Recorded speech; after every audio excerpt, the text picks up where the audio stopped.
Long term resident visa के बारे में, जो कि इसको लॉन्च हुए 1 महीना हो चुका है सर्विस को।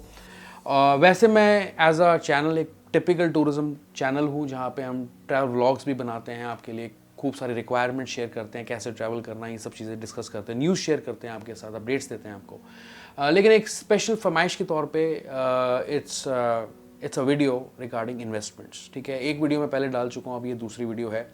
और LTR के अंदर बेसिकली है क्या, इसे पहले समझ लें, और इसमें बेनिफिट्स क्या मिल जाते हैं आपको। तो दोनों किस्म के टैक्स के और नॉन टैक्स के बेनिफिट्स मिलते हैं आपको। टैक्सेशन के अंदर भी रिलीफ मिलेगा कुछ, और नॉन टैक्स बेनिफिट्स भी आपको कहीं ना कहीं मिल जाएंगे देखने को। उसका एग्जांपल मैं आगे देता हूँ आपको एक। आप बिजनेस कर सकते हैं थाईलैंड में रह के वहाँ पे, और ये लेकिन टारगेट उन लोगों को करता है जो कि काफ़ी हाई पोटेंशियल फॉरनर्स हैं, काफ़ी वेल्दी फॉरनर्स हैं। ठीक है, चाहे वो इंडिया से हो, कहीं से भी हो, उनको टारगेट करता है। तो इट्स नॉट फॉर एवरीवन, तभी मैं ये वीडियोस नहीं बनाता, लेकिन यस आप इसे पूरा जान लें, क्लैरिटी ले लें। इस वीडियो के अंदर मैं क्लैरिटी देने के लिए इस वीडियो को बना रहा हूँ। कहीं से भी आप काम कर सकते हैं अगर आप प्रोफेशनल हैं। आप इंडिया मतलब मल्टी एंट्री वीज़ा ही होता है सॉर्ट ऑफ ये, इसमें आप ज़रूरी नहीं है आप थाईलैंड में रुक के ही काम कर सकते हैं, आप बाहर भी काम कर सकते हैं, इंडिया में भी काम कर सकते हैं, और वापस थाईलैंड में भी जाके काम कर सकते हैं। एक बेनिफिट ये है, जितने भी फॉरेन रेजिडेंट्स हैं, टेक्नोलॉजी से जुड़े हुए लोग हैं, जो क्रिएटिविटी और टैलेंट इंडस्ट्री से जुड़े हुए लोग हैं, उनको थाईलैंड अट्रैक्ट कर रहा है to enhance the domestic spending and the investment both. ठीक है, ताकि उनकी जो इकोनॉमिक ग्रोथ है वो अच्छी हो सके। यहाँ पे 1 मिलियन फॉरनर्स को ये लोग टारगेट कर रहे हैं, जो कि हाई स्किल्ड हैं, जो जिनके पास काफ़ी पैसा है बिजनेस में इन्वेस्टमेंट करने का थाईलैंड में, उनको ये टारगेट कर रहे हैं अगले आने वाले 5 सालों के अंदर। जो कैटेगरी इसमें रहेगी, कुछ कैटेगरीज की मैं रिक्वायरमेंट्स की बात भी करूँगा, क्या क्या रहती हैं, कैसी ओवरव्यू दूंगा आपको।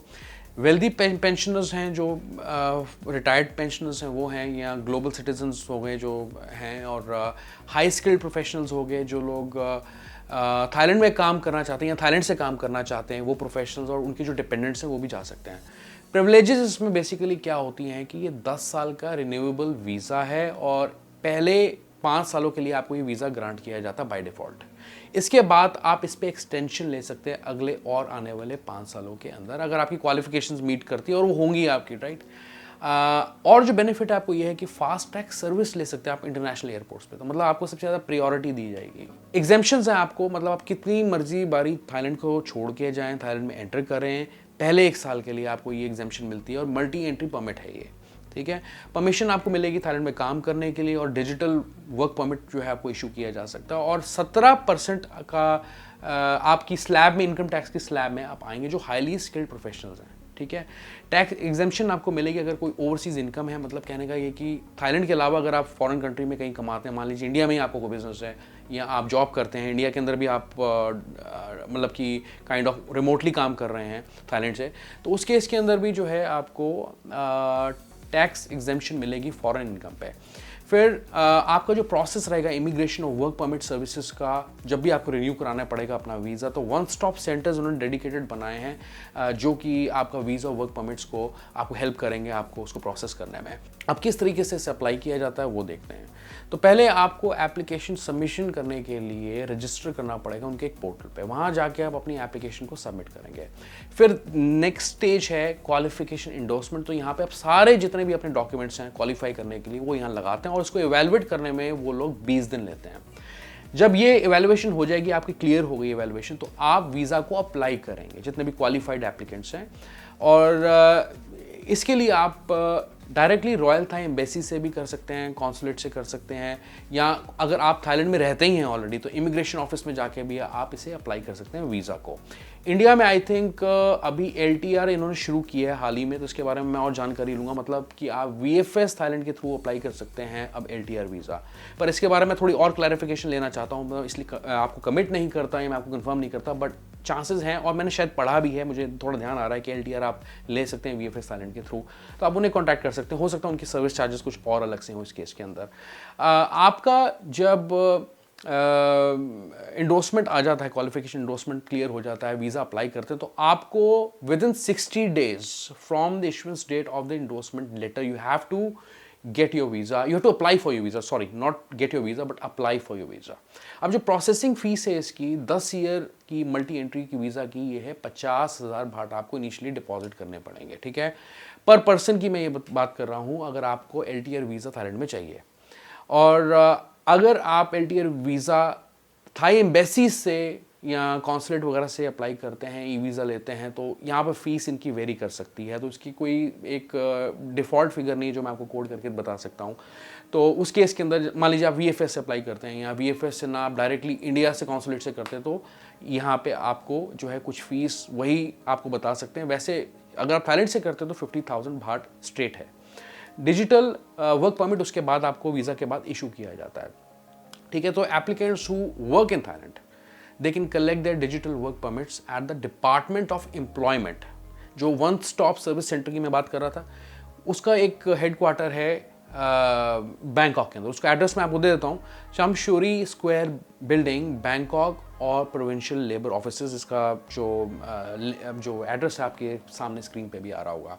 जो प्रोसेसिंग फ़ीस जो है इसकी जब आप देंगे नेक्स्ट, तो इसके लिए आप देंगे 3,000 बाट पर ईयर, ठीक है, to maintain your digital work permit. तो हर साल आपको, मतलब आईएनआर के अंदर देखूं तो 7,000 7,500 के आसपास ये बनता है, और आपको हर साल ये रिन्यू कराने के लिए अपना डिजिटल वर्क परमिट ये खर्चा तैयार रखना पड़ेगा। एग्जाम्पशंस मिलेंगी यहाँ पे आपको, मतलब कि 4 थाईस को नौकरी ना देके एक फॉरनर को वो नौकरी दें, एग्जाम्पशन मिलेंगी आपको, ठीक है। अब क्या क्राइटेरिया रहता है एक वेल्दी फॉरनर्स के लिए? तो सबसे पहली चीज़ तो ये है कि आपको $1 मिलियन का एसेट दिखाना है एटलीस्ट, कि आपकी इतनी कैपेसिटी पोटेंशियल है आप में कि आप इन्वेस्ट कर सकते हैं $1 मिलियन के आसपास, और जो आपकी इनकम है वो $80,000 के बीच में होनी चाहिए। US की बात करो, $80,000, आईएनआर की बात नहीं कर रहा। और पिछले 2 सालों के अंदर कंसिस्टेंसी होनी चाहिए आपकी इनकम में, कि इतने आपके अकाउंट में आ रहे हैं, $80,000 आ रहे हैं। अब जो इन्वेस्टमेंट है वो कम से कम आपकी US में बहुत ज़्यादा बन जाती है। ये कुछ बन जाती है आपकी $5 लाख के आसपास। लेकिन ये जो इनकम है, जो आपकी इन्वेस्टमेंट है, ये आपकी लोकल जो गवर्नमेंट बॉन्ड्स होते हैं, या फॉरेन डायरेक्ट इन्वेस्टमेंट्स होती हैं, एफडीआईज होते हैं, या थाई प्रॉपर्टी के अंदर आपको पैसा इतना लगाना पड़ेगा। हेल्थ कवरेज आपको एक लेनी पड़ती है, जिसकी कवरेज होनी चाहिए $50,000 की, और वो तो खैर कहीं से भी कोई भी ले सकता है, उसको कोई बड़ी चीज़ नहीं, इतनी डिफ़ॉल्ट मिल जाती है, $1 लाख की मिल जाती है सस्ती। खैर आगे बात करते हैं जो वेल्दी पेंशनर्स हैं, इनके केस के अंदर क्या है, जो इनकी पर्सनल इनकम है that should be $80,000 again at the time of application, ठीक है। और your personal income should not be below $80,000 per year, और नॉट लेस देन 40,000 पर ईयर, ठीक है। 80,000 से नीचे अगर है चलेगा 80,000 से, लेकिन it shouldn't be less than $40,000 per year. इस चीज़ का आपको ध्यान रखना है। तो आपकी जो स्लैब है, मतलब 80,000 और 40,000 के बीच में वेरी कर सकती है, जो 40,000 से नीचे ना जाए। इन्वेस्टमेंट जो आपको यहाँ पे करनी पड़ेगी in the country, that would be like 2,50,000 in Thai government bonds, foreign direct investments और थाई प्रॉपर्टी के अंदर। हेल्थ कवरेज आप ले सकते हैं जो कि $50,000 की आपको पड़ती है। और अगर मैं बात करूं यहाँ पे, खासकर मैंने चुन के कैटेगरीज निकाली हैं जो हमारे लिए रेलिवेंट हैं, सबकी बात करने की ज़रूरत नहीं है। So people who are professionals, highly skilled professionals, and they work from Thailand, ठीक है। तो उस केस के अंदर उनकी जो मिनिमम आमदन है वो होनी चाहिए $80,000 per year in the past 2 years. तो आपको बैंक स्टेटमेंट के थ्रू वो प्रूफ करना पड़ेगा, जहाँ पे भी आपकी सैलरी इनकम आती है। आपकी जो इनकम है दैट शुड, मतलब in the case of personal income below $80,000, but not less than again 40,000, जैसे हम बात कर रहे थे रिटायर्ड प्रोफेशनल्स के केस में, रिटायर्ड पर्सनस के केस में। उससे 40,000 से नीचे ना गिरें, और 2 साल के अंदर कंसिस्टेंसी आपने यही दिखानी है कि आपकी 80,000 और 40,000 के बीच में है, 40,000 से नीचे नहीं गिरी है। Okay, now you should also, since you are a highly skilled professional, you should also possess a master degree और अबव। और अगर ऐसा नहीं है, और what you can do is कि अगर आपको कोई बिजनेस है जिसमें आपने, मान लीजिए आप एक सॉफ्टवेयर कंपनी चलाते हैं, आपने कोई सॉफ्टवेयर डेवलप किया, तो उसके इंटेलेक्चुअल प्रॉपर्टी राइट्स आपके पास होंगे, उसका आपको एक प्रूफ दिखाना पड़ सकता है। मतलब एक एग्जांपल के तौर पे ले रहा हूँ, कुछ और प्रोडक्ट आप डेवलप करते हैं या आपका कोई बिजनेस है, अच्छी बात है। अब 5 साल का भी आप अपना एक्सपीरियंस दिखा सकते हैं अलॉन्ग विद, मतलब 3 साल और 5 साल के बीच में दिखा सकते हैं, at least 5 years of work experience in the relevant fields of current employment, वो आपको दिखाना पड़ेगा। तो पहले पुराना एक्सपीरियंस दिखाना पड़ेगा, और 5 साल जिस कंपनी में आप काम कर रहे हैं उसका एक्सपीरियंस 5 साल का होना चाहिए आपका। हेल्थ इंश्योरेंस कवरेज आपको लेनी पड़ेगी यहाँ पे $50,000 की कवरेज। फिर हम बात करते हैं और हाई स्किल्ड लेबर या प्रोफेशनल्स हैं, उस केस के अंदर क्या है, खासकर जो लोग एक स्पेसिफिक स्पेशलाइज इंडस्ट्री में काम करते हैं, या बिजनेस एंटिटीज़ के साथ जुड़े हैं, या एजुकेशन इंस्टीट्यूशंस के साथ जुड़े हैं, रिसर्च सेंटर्स के अंदर काम करते हैं, तो उनके केस के अंदर क्या है, या वो गवर्नमेंट एजेंसी से के साथ जुड़े हैं डायरेक्टली इंडिया से या कहीं से भी, तो उनको पर्सनल इनकम 80,000 यूएस डॉलर्स की पर ईयर के हिसाब से फॉर द लास्ट 2 ईयर्स वो आपको दिखानी पड़ेगी। फिर आपकी जो पर्सनल इनकम है अगर वो 80,000 से कम है but shouldn't be less than 40,000 US dollar, तो सेम है, जैसे सबके लिए उन्होंने क्राइटेरिया सेम ही रखा है, लेकिन वो भी पिछले 2 सालों के अंदर आपको, पिछले 2 सालों की आपको जो है स्टेटमेंट को दिखानी पड़ेगी जिसके अंदर आपका 40,000 से नीचे ना हो, यूएस डॉलर्स के अंदर बैलेंस ना हो, उससे ऊपर हो। ठीक है, तो 80 से 40,000 के बीच में आपका बैलेंस 2 साल में कंसिस्टेंटली मेंटेन होना चाहिए आपके बैंक अकाउंट में।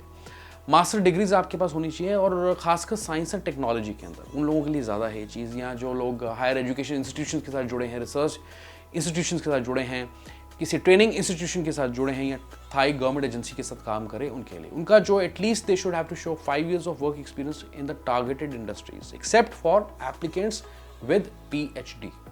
ओके, ये उन लोगों के लिए है।